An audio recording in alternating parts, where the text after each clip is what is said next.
Now next up, take this base plate with 3 of these larger pegs sticking out and put it down on the table and to insert one of these bearings into the pre-made hole. Yeah, you just have to push it in, I guess. Yeah. Oh, for the next step, you're gonna have to do some testing. So if you have this base plate thing and you take the axle, which isn't completely round, and you put it into there, and then you're gonna have to take some spacers or one spacer. I know from my previous experience that I need a 2mm one. However, not all parts are the same.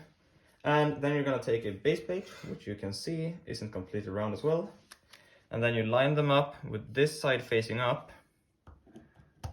and put it in just like that and press it down. Now to test if you had the correct spacing, you're gonna put this one on right here. You just, do it kind of carefully like this. It should be able to spin without scraping too much. However, you might need to adjust that later on. There might be some scraping, but I know this is going to work later on. And you also want it to be as high up as possible without scraping. Yeah, exactly, because the electromagnets are going to be here and you want it as close to them as possible. Next up is putting all of these in a pattern like this. Now these magnets will fit into these slots as you can see. Yeah. So according to the configuration we're going to show you on the screen right now, you're going to have to solder all of these together in that configuration. So you'll have 3 input wires and they will all in some kind of way be welded or soldered together in the middle. Pay attention to the orientation of the winding in the coils. They should be clockwise. Now be aware to have contact on this because this is protected copper wire. You're gonna need to take a scissor or maybe a screwdriver and just scrape them off like this. Sandpaper works. Yeah. Really anything that just metal can scrape away metal, I guess. Yeah. Now once you have this thing, you're gonna take the other half and you're just gonna put it on here and press down. And you'll have your electromagnetic stator. Yeah. Now when you have this piece finished, you just want to place it on top of this other piece that we built. And these 3 output wires we don't want to have on top of one of these 3 pegs. And now you're gonna be able to really see if this is going to work. As you can see, it might scrape once you're trying to spin it, but you can see it spins great afterwards.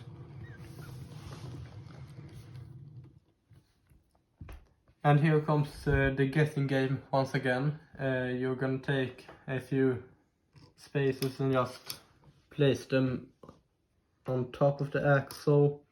I have no idea how many we'll need. But I believe that might be enough. Yeah, because we'll place this next. Yeah, with a flat face facing down. Yeah. And if I can just align it. Like that. You should also feel that the magnet or the magnetic plates attract each other. That is also very important. And once again here you want it as close to the electromagnets as possible without scraping. Yeah. And that's not scraping. So as you can see, that works. Now you're almost finished. You just need to put the bearing into the top part like this. And you actually don't want to press that one in too much. Yeah. Because you want this plate, which is gonna have to have some of these. Yeah. That's actually gonna push that one up. Yeah, and now we'll... So yeah, just take another spacer. I like to use a 1mm right here, but you might need more. and then just place the top part on top of everything. Now to put the nuts in here, you're gonna have to either press them in if you're able to, or you can just put it in like that, screw a screw, and then if you just make sure that this one lines up, and then you just screw it in like that. As you can see, the nut is inside it, and then you can take out the screw and you just screw it together, and repeat for all of these 6 pegs. Now I just want to show you this because it spins perfectly while sitting on the ground, but But if I do that and spin it, it doesn't work at all. So that means I need to put more spacers on to the top. Try something different. But I'm just gonna show you real quick here. If we put a...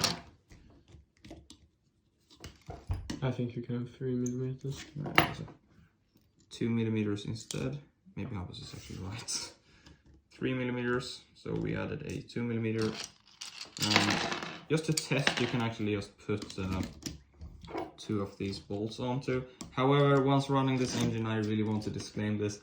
Don't run it with only 2 bolts because it could be a disaster. Now, you see? Completely quiet. Yeah. So now once you have your quiet engine, you want to take your ESC of choice. It's gonna be like a 2S LiPo or something like that. And it might actually work with more, but we haven't tried, so we do not recommend it. And no guarantees. Yeah. And once again, you're gonna have to scrape these off. Actually realized one time that we didn't scrape enough, and that's why we had like 2 hours of trying to find the problem, and we didn't find it until I realized that. And we recommend getting some connectors for this. Yeah, so you're gonna have to get some connectors, maybe solder them together. However, then you're not gonna be able to reverse it. And just to tell you, you just put this on randomly, and if you want to reverse it, you switch 2 of these wires. Now we're gonna take a appropriate scissor for this and some electrical tape, if you don't have any connectors, because we have actually fried another ESC. This one. We have fried that one by not using connectors or electrical tape. So when those 3 faces touched each other, there was a spark, and now it doesn't work. So you don't have to have much. This is protected, like I've said before. Hopefully, you shouldn't. I can't guarantee that. Yeah, so inside the stator where we have the electromagnets, you can also see some electrical tape there. It's because we've soldered the copper there, and that's why you need electrical tape or heat shrink there. Yeah, so you're gonna have to cover the exposed wires that way. However, we have attached this one. We take a battery. Your battery of choice, of course. It's gonna have to be compatible with your ESC.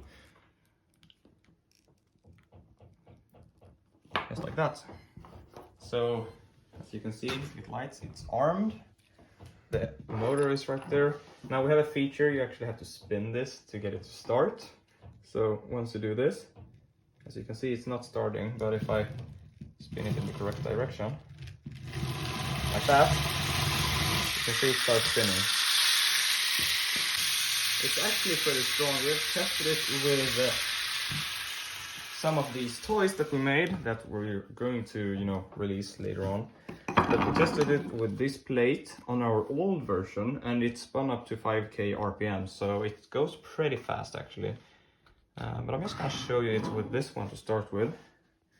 So if we start spinning it, just like that, you can see it start spinning, and let's just max it out. And now it's just coasting. Yeah. So if we put the propeller on here, right? Yeah. And this is actually like a direct. boat propeller. Yeah, so this is not something, to push wind. It's not made for this, but it works. Yeah. I can hold it. That's alright. Nej, vänta. So you can just take this, spin it up, turn it on, and that's like, again, 10% throttle just to get it started. Now this one I actually want to show you the maximum power, so let's just spin it up to max. As you can see,